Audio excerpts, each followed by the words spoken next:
Hi everyone, I'm Kamon Reynolds, and my wife and I are going to be putting on a video series on how to keep your bees successfully as a hobby or even as a sideline. But this year is going to be kind of unique because we're going to take 3 packages and a couple nukes.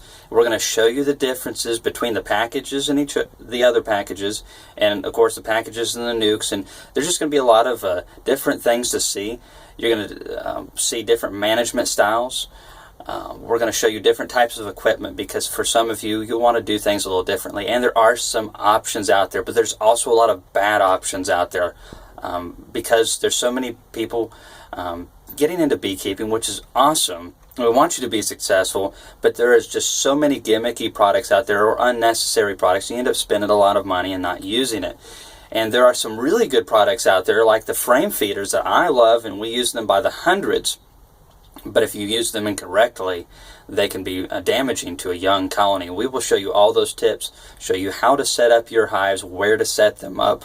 We're going to show you how to address small hive beetles if you have that. And you know, you're going to have to take some things with a grain of salt if you're up in Canada or in colder parts of the country or in warmer parts of the country. And feel free to ask questions below in the comments. I have a lot of buddies from around the country and out of the country. And just because we don't deal with that here doesn't mean we can't point you in the right direction, and we hope that we can.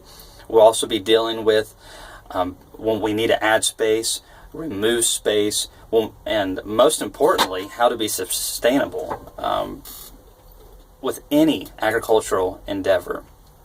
Chickens, anything, it pays to be sustainable. And with bees, they're very dynamic. They grow quickly.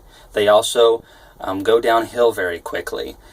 And I'm not trying to discourage you, but you've got to plan for that. If you have 3 hives, you can't just expect to stay at 3 hives indefinitely from here on out. Now, many times you can have 3 hives going into the next year if you do your due diligence. But do you know what that is?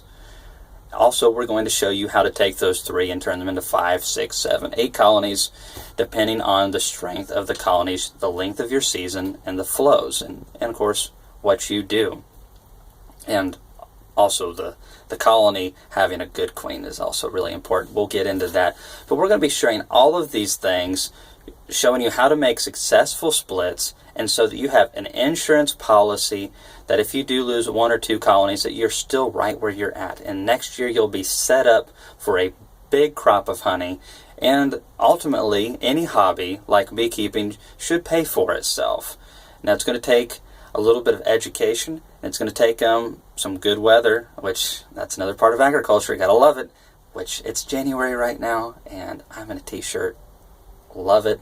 But last year on this date, we had several inches of snow and ice.